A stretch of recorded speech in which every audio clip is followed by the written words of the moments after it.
Nara malaka nyam ka nasti ala content bar wani lingwa sama kan online TV channel and wala changa jandang ro de dish ka pai bada kron kin dang ro ri jandang ro bakel bana roch kare ga dan chi to kare wich ka jongli gwad mi cha ji wen cha connected bana report bana jalen kel kan kon wen yam mi jiram jidit gwa sama kan online TV channel go re jano jin deri channel deri ja support kujija ka Facebook deri follow kami kujija ka YouTube deri ja subscribe bana we ka jari report me ka do badan en chala ne ja ki jawonda en jabin ka jagwa samane en lere me lere mgorliang me de link en ideal ka do badan en chudo ko ja bana ngaje no rewi ka so stand ko ron tikutin no neme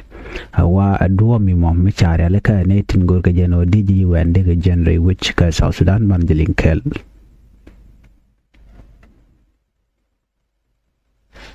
ka jawan shalat gwas me shala do ne cha ne tin konti la ji UN cha ne dangro ka ka ak cha kanak la UN peacekeepers cha ka ambush ke cha ka nyur ka da dop cha ne dangro cha kanak jodan chalat alaji United Nations peacekeeper shakanak no wa ka chane dang baro ka shak mu ka bot ne dang ro chi ka teslis ki ne dang ro chi liu ka ne dang baro tigan ka bot dit ken cha nyur ka da dop ka jailat ka monday no lat ke jeno ne tin kontin naka ke ki tin nyoka ke ka e wa ke de ni ta kan ngach ban right jagwa tin wale duno channel an report dan en chalat ne tin kontila jikume ga mandan chikan lat ban kulwe kamen chito gala to ki ka ngana ga ne tin kontin naka ji UN ka report chalat gwase me wani tin kontila ji UN patrol wa jalkan wukan ka pajut no pajungai kona teka jongle ka South Sudan jongle state lo kanji UN mission la jalkan ko bikan goten konen koroten bikan ko gujen winami bikan monitor renen dialan kontin chiwen winami ne dang baro cha mo ko bote dit ne dang ro chikaliu nyok la ne dang baro diali cha mo ko bot ne dok wa ke peacekeepers ne dang ro ke South Sudan National Police Service personnel kan lat dangro tela civilian ne dangro tela civilian kan ko chamu ka bot no chi ji United Nation mission tendere wi ka South Sudan ke ji UNMISS chi kan la do chi re ga mo che to chi kan right ke channel social ke radio tamazuj ka kor kan mo mi chi yake to ko chi ji UNMISS chi kan la do chi kan de de kan deploy gwas dan ci reke tokten ko ba netin content ci tegarek ba ko gil no chicken emergency response chicken lat ko ci reke mo ci tok commission de me chala do ne en target wa kwa target ne ji UNMISS netin content la ji duar netin content kwa support peace entre wike South Sudan chala do ne me jegalong ci shegan chalka Anita Kiki Gebo Ramdan la UN Secretary General Special Representative ka kui South Sudan kan head of UNMISS chikala de no na me jiang mishora lot na ci tuok Anita Kiki ci lode ci jat kan eten ko na nak kan eten ko na cha muy ka bot gwada danen cha ko je kan eten kontila ji wan content cha muy karik gwasa me kwana we kamandan le roda la ne di tin la ji wan wa kan jalka mo wacha gur no dek wen winami anetin kontin lanne kuma self keme yadi termana nga yana la dor la jena mishari aleka no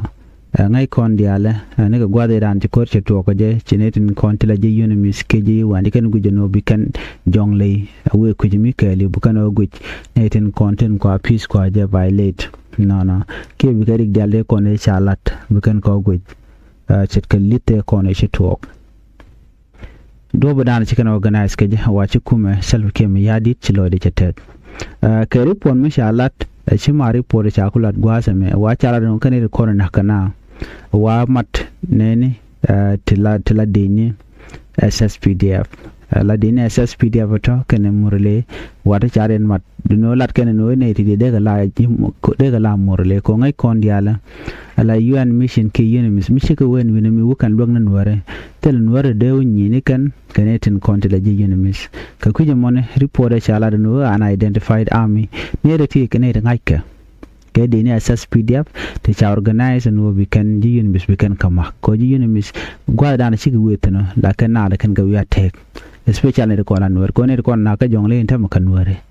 wajen ka ne de share la ka weden bor kuma ko bikan editi bikan kawana rai ruwa gwada da na shiga wetan wa mat SSPDF kane dini ke murle ne ngwana murle ta charen mat kel wa kane tin kona na kane tin konta da ji UNMISS ala UNMISS kana wa wukan winami ko de kan rik ko ne shodian la de kan ko relaka ko ngai kona under international law ala wuji mo metal peace ke talamal la netin kon tilla ji UN la kana we bi kan tin kon ci to kan ko gushi me ling yene ne am pa juta ne wan cha ne ten january ya ne ten long switch ne ko la civilian so jen do budana jenna ga je wona parce que kui ko ci na bu ko we den shi kan ne kon tilla ji UNMISS ten jal no shi kan yo ma ko gwade pa we ne shaling me dan dikan lat chỉ cần vấn này vấn cái mode để agoten con chỉ có yêu thuộc tên cha này nó có về để ni SSPDF so agenda thuộc so cứ mà one em system cha lại ka kuma self kem yadit ko chỉ cần mal chỉ cần agor nana janna ma thuộc ka kor ni ka gen president self kem yadit ka wada ka South Africa then chỉ ga me chỉ chulo thuộc kor ko nang na kana ga chen dang ru ngwana pa badak ko ken dang ro jan dang ro wi bakel yen changa na ka ji UN no mo amle rode re wike jongle intam ke mi ci tok eno cha ji UN cha kan na ka wan na kan ka pin kan dial kaneten content la tela dine SSPDF ko mi cha re ka kan fol ni kan ga re ko lo kono na wen win mi ci kan gu jono bi kan reti bi kan ga nak ko ko laden bokulo chom no ngai kan je no ke ka ngane ke ne ko la dine SSPDF kan melena me ko ngayen diale ji UNMISS bana gwa ci gwete la kan te kono ya lat war crime ten cha la ne de ko la dine kan wi hanen ci ko wod money no te gan ke machine bod la kan pi kan agui keja so kuje mo cha goro de ne de ti de kan dan le ro de kan ngach so jen do bodan en men ci ke to go jen on re wicin wi mi na me jen dan yen ling ka man dan sho da lat biya ngajunu kan ne dang ro ka ji United Nation peacekeeper cha kan nak ne dang boro te ka bore dit no kan na ka ji lat jeri porande kono kuin pin ko nyaani ko ken ka lam sharu lam ja to bi gwazama